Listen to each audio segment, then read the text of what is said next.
Super! Evo, krenuo sam na Sljeme, bicikli su unutra, autobusu, nosač ne radi, pa ćemo vidjeti kako će ići dalje.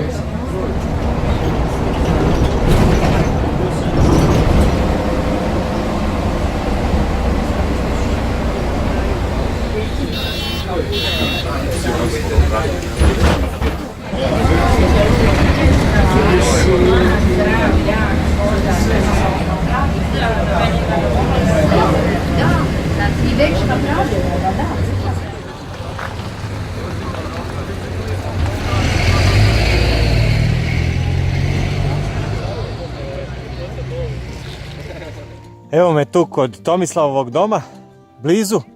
Sad se pokušavam naći prema dolje gdje ću ići. Jednosmjerna je ulica, znači spuštat ću se biciklom od Tomislavca skroz do Kupinačkog Roljevca. Valjda do Mihaljevca, kazam. Ovdje je nekakva enduro, kao što se vidi u pozadinama iz naših studija, kao što se vidi. Enduro, biciklistička staza, tu dečki se voze sa fulićima. Samo voze fuliće. Ja ću si samo fulića kupiti da se vozim. Daj, prođi više, kvariš mi tonalitet. Samo ću fulića kupiti da se vozim sa fulićima, ja ću si kupiti to. I tu je dole biciklistička staza, tu kad kreneš prema dole, sabiješ se, ubiješ se i moraš imati zavoje, povoje i eventualno sve da bi se pokrpao na kraju. Ajde, hvala vam, pa se vidimo, javit ću se ja još koji put. Kad prođem, dođem, zaniđem i to. Inače, lijepa je priroda, kiša će me zalit, ali valjda ja ću izdržati to sve. Hvala, danke, thank you, merci, grazie, falimenderis, obrigado, šukran si je spasiben. Imam još uzbrdo se voziti od Tomislavca dok se ne počne spuštati dole prema Zagrebu.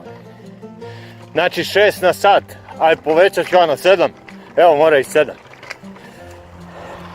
Evo ga, sad počinje spuštanje, idemo dole za Zagreb. To je biciklin. Vidite kakav je lijep. Dosta je cesta grbava i idu auti non stop. Treba pripaziti.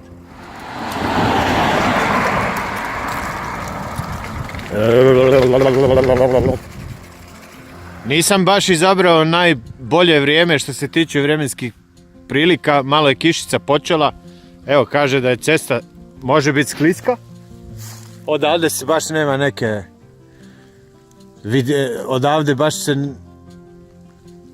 odavde baš nema nekog pejzaža vidikovca, ali vjerojatno će biti, pa ću... Tek sam krenuo, ajde, pomalo. Nakon par kilometara spuštanja počinje malo bolja cesta i ravnija. Tako da sam uspio nabrati 54,5, a vjerojatno će biti i više od toga. Odavde se lijepo vidi Zagreb, mada je tmurno i oblačno. Stigao sam do Kraljičinog Zdenca i najveća